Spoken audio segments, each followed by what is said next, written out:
Greetings, my sports to the bone people. Welcome back to another video. Thank you all for tuning in. Hope everybody's doing okay. Hope you're all enjoying this beautiful, wonderful Tuesday morning. All right, gonna talk a little cricket, some international cricket, and also some regional stuff. So just give a listening ear. If you have not yet subscribed, please consider subscribing to the channel.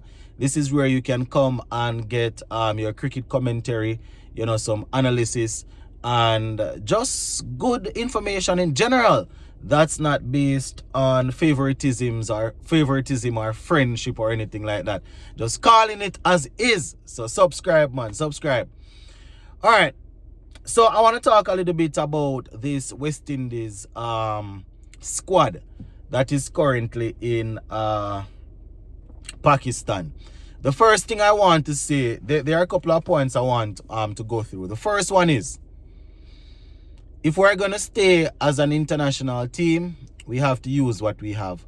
We cannot behave as if we want to stop playing cricket until those who we think are talented decide that they are going to come and play for us. It probably will not happen. It probably will lead to us not having a team. So that is the first thing. What we have in Pakistan is what we have to work with. I can understand when people see certain players or some players performing at the regional level and think they should get an opportunity. I can understand that.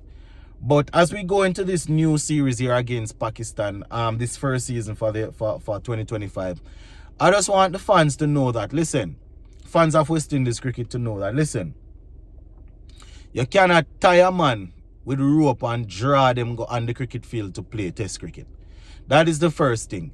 So I don't know if it's a case where some people just sit around and wait until a squad is announced. They come and say, what about such and such? Where is such and such? Why this man can't play? When over and over we see that these people keep on saying they're not available and they have to go and do other things. Are we supposed to stop cricket, stop the international the test cricket? Are we supposed to go and sit aside until they decide that they want to come and play for us? Can't do that. So that is the first thing, my people. That is the first thing. People that don't want to play will not play, especially if they are not under contract. You see, once they're not under contract, we have to make sure that we keep our cricket going. You understand? So that is the first thing we need to stop. Stop talking about why so and so not in the team. We don't know what them in our team. The man them don't want to play. They don't want to play. It is that simple. And we know why they don't want to play. Right? It's a career for them and they are maximizing on their earnings. It is what it is. You understand? It is what it is. When I hear some of them come up and talk and say, boy, they want to go and their excuse is always they want to go around and challenge themselves in different conditions and do this and that. So when the international team go in those conditions, they have experience. Like the man matter, they are trying to maximize on their earnings. And the cricket cannot stop. The cricket cannot stop.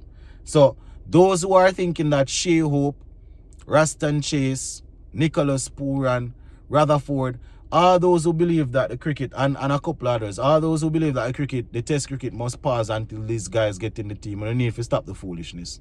We need to stop it. So that's the first thing. The next thing is CWI related. CWI. I don't know if they are sending mixed signals, but I'm almost sure that they came out, I think it was last 4-day regional championship, and they said that, listen, in order to get into the test ODI or T20 team, they're looking for role players. They're looking for people to play a particular role. And to get in, if you're an opener, you're a number 3 or a number 4 batsman, and you're trying to get in the team, they give you information and say, this is what we're looking for. This is what we want. You understand? So my question is, how are you going to get in to play that role in a team if you don't play in the region, you don't fulfill the prerequisite, right? If you are saying that you are going to select, for example, a test batsman to come and bat at a number 3 or an opener, you're going to tell them what they need. You might say, listen, we want 400 runs. You understand? We want at least 2 century and a half century, whatever it is. How is it that you're going to tell him that this is what is required to get in for the role of a number 3 batsman when you're also telling them that they don't have to play?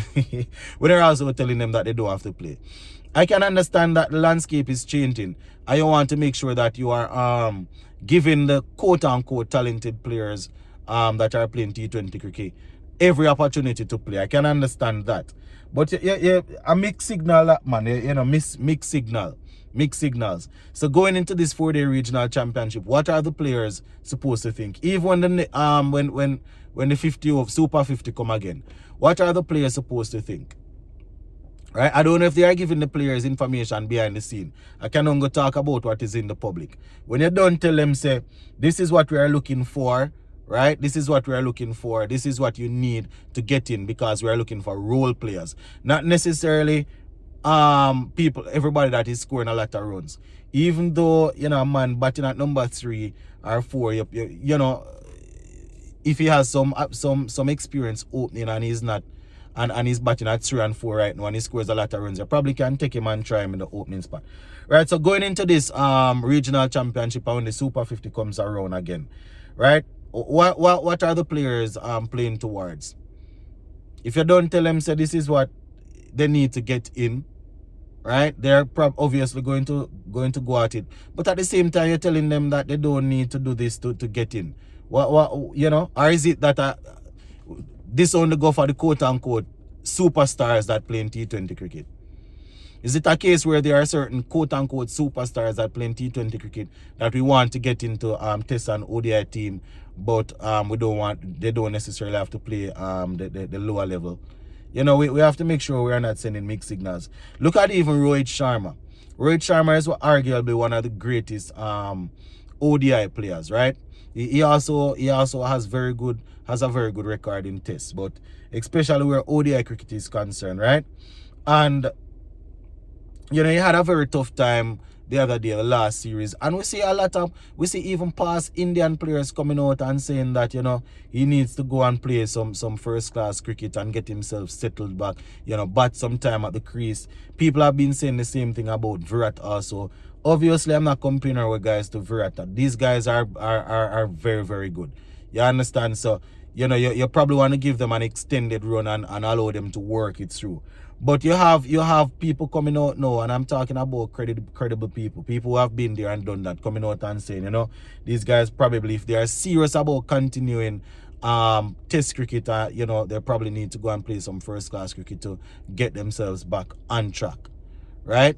So if they are saying that about guys that have achieved that you can put them in, they can probably make ODI team, you know, greatest 11.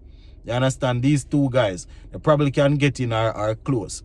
If we are looking at those guys and saying that, and we have commentators and analysts saying they probably need to go and play first class cricket, and they are some of the greatest, why is it that our players, why we believe that that's not an option for us? As much as our first class system is not where we would like it to be, that is what we have. Why do we believe that our players, even when they're not performing in ODI as they should, or T20, you can just look at them and say, boy, this man is 28, 29, he's talented, put him in the test team. I can understand when you have youngsters in there, you're looking to work with them, but this, you have a couple of players that they have been playing for a decade now, playing ODIs and in and out of T20, and you know what they are going to give you. These people are 28, 29, 30, you know what they are going to give you, and you're still trying to move hell and high water to get them in the test team. But I do understand. And every other team doing the opposite thing. Every other team out there doing the opposite team. You're not performing, go back. You're not performing, go back and play. You understand? We know we don't have a lot of options like some of these teams, but you're not performing, go back over there, so go play some first class cricket, and then, you know, get back yourself up together and come again. But we don't want to hear that. We don't want to hear that. You know, we don't want to hear that. We want to know, say, boy, this man look like him can bat, you know, bring him in. Every other team, and then we compare ourselves to the other teams. You understand? I don't know. I don't know, my people. It's really strange, you know, it's really strange. We keep on talking about improving and looking to conquer the world and looking to get back to where we are, and most of the things that we are doing, it's not adding up. You understand? So this squad that is in Pakistan now, my people, you know, we probably would have liked to have had a couple more. But we only can look and see only probably the couple of Seamers that they have been a part of the team for a little while, you know, that they are missing, the two Josephs. They are probably the only ones we can look and say, yeah, man, these guys were around in you know, in the last couple of series and we're going to miss them. All of those who we're talking about that need to come in, is it to miss people them? Some of them can't even give you a good performance in ODI, much less. You understand? I mean, some of them, the technique looks good, and we're gonna say who we have there play now. They're not doing anything, but it's probably the best of the rest, the best of what we have in the region who wants to play. You understand? And I have said that you know, some people have an agenda, and some people go and say dismantle West Indies cricket. Some go and say don't let them play. You know, people must boycott it until certain players want to play. What are you going to tie them with rope like Coam and bring them go play? When you have man in their mid-20s coming out and telling you that they don't know if they can bowl 10 overs in a day, you know, see a madness that. Man going to come and say they don't know if they can bowl 10 overs. Next man going to say, boy, he wants to play test cricket. Test cricket is on the top of his list, but he doesn't have the time right now because, you know, of all the different leagues. Next man going to come and say, oh, he's preparing for the World Cup. World Cup come and gone. Still can't find them. Next man send out people from his company that he signed to come and say that, listen, my client always wants to play test cricket. It's one of the top, you know, it's on the top of his priority. World Cup that they're preparing for come and gone. This client that want to play test cricket, you still can't see them all now. CWI go as far as to remove the qualification stand, which I think is foolishness. You understand? And they go ahead and remove it, and they're still not making themselves available. You know, sister, it's about time we use what we have and move on. You know, going into Pakistan right now, these are the players that made themselves available. Probably 1 and 2 players out there that you would say, you know, you'd want them to get an opportunity. You know, there are a few of them that are close by. We're hoping that this regional championship, they will score some runs and can get, you know, into the squad. But the cricket has to continue. The cricket has to continue. It has to be said. I don't see any of those I don't see any of those traditional platforms, you know, traditional media personnel coming out and saying it. It is what it is. You have to call it for what it is. You understand? I can count probably 5 or 6 players right now that tell you that we think would be able to play test cricket. But they come out and all they can say is that yes, they want to play test cricket. Test cricket is something that they have always wanted to play from their child coming up. And they are doing everything not to play. Right? They have always wanted to play, and they are doing everything not to play. And yet still, every time we have a series, I hear people talking about these same people. No need to understand, so these guys don't mean the cricket no good there, man. But big up on yourself, yeah. I know for the ranting for the morning. Bless up.